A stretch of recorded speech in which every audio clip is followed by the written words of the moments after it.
ఏ వసి ఈరోజు షాక్ అయినా బ్యాటింగ్ చూసి సుందర్ బ్యాటింగ్ చూసి ఎప్పుడో అమ్మాసపు నేను ఆడతాడు మళ్ళీ ఈరోజు ఆడిండు. టీం లేనుకు దండగా పక్కోడు బౌలింగ్ ఇస్తే 6 బ్యాటింగ్ ఆడితే డాటా అన్నారు. ఇక అయినా టీంలు ఆడిస్తున్నా ఇక మొన్న దసరా పండుగకి ములుగు బొక్కలు గట్టి నగిలిండు. అందుకే అయినా 2 6లు ఎమ్మడెమ్మడ లేపిండు చూసిరు కదా. ఇక ఎంబడెంబడ గట్టిగా ఊపిండు అందుకే ఆడించినాం ఇన్ని రోజులు.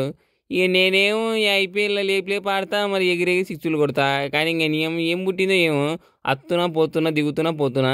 ఇక తమ్ముడు శర్మ చూసుకోవడానికి మీద ఆడుతున్నా గేమ్. లేదంటే తెలుసు కదా స్కై బౌలర్లు అందరికి హాయ్ చెప్తుటి. ఇక అయ్యింది ఏదో అయ్యింది. ఇక మొత్తం 5 మ్యాచ్ల్లో ఓ మ్యాచ్ వాళ్ళు, ఓ మ్యాచ్ మేము, ఓ మ్యాచ్ దేవునికి ఇచ్చిపెట్టినాము. ఇక మిగిలిన 2 మ్యాచ్లే. ఆ 2 మ్యాచ్లతో పక్క మేము గెలుస్తాం రాసి పెట్టింది మాకే. ఇక 2 మ్యాచ్లు గెలుస్తాం కప్పు కొడతాం. మొన్న ఎట్లా అయితే 1 డే మ్యాచ్లో మా వాళ్ళు ఓడిపోయారు. అప్పుడు గంభీరన్న గాలి పోయింది. ఇప్పుడు ఉన్న 2 మ్యాచ్లు గెలుస్తాం, గంభీరన్న గాలి ఎక్కిస్తాం పక్కా చూసుకుంటున్నాండి. మావే మ్యాచ్లు 2.